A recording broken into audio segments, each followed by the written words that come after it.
Hi, and thanks for watching another instructional video for CSCI 1300. In this video, we will talk about how to trace values through your code on paper or on a separate thing in your computer like Notepad. In this particular example, we have an integer called value, which contains an initial starting value of 100. We then check to see if value is greater than or equal to 100, which it is. It's 100. So the next operation we will do is we will take the value and reduce it by 50, regardless of whether it is 100 or larger.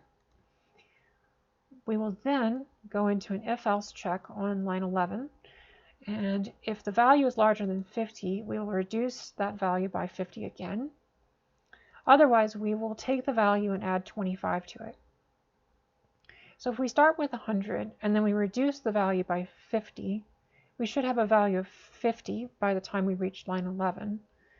And the first if statement here, inside the larger if conditional, should evaluate it to false because it's actually equal to 50, so this will not be true.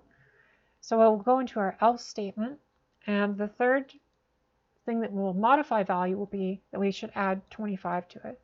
So value should be 50 here, which means that we should get an overall output of 75 at the end of the program.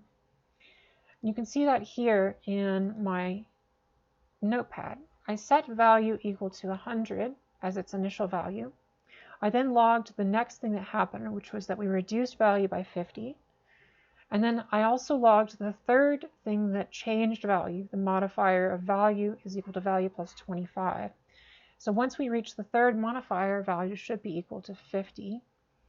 So we should get an overall result of 50 plus 25. So we're expecting that it should equal 75. Let's go ahead and run the code and just double check that. We can see that we got 75 out, so our tracing worked. We were able to trace it all the way through.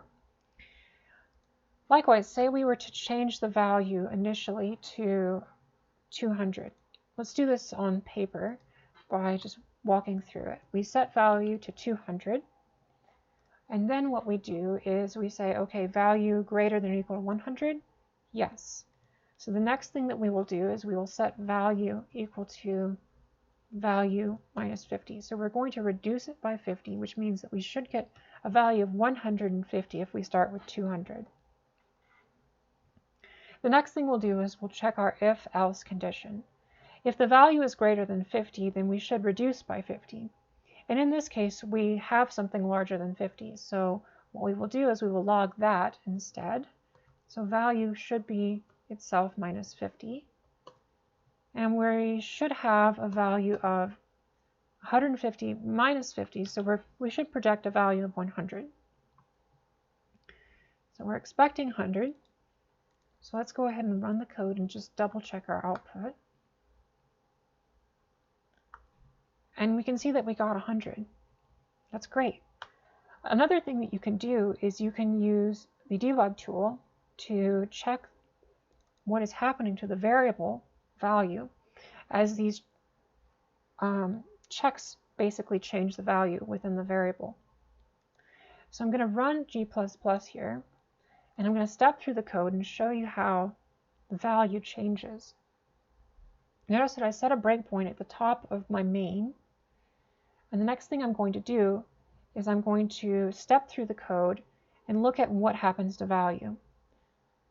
Before we run main, value is 0. Then on line 6, we update the value to 200. The next thing that happens is on line 10, value will become 150, and you can see that value has changed here.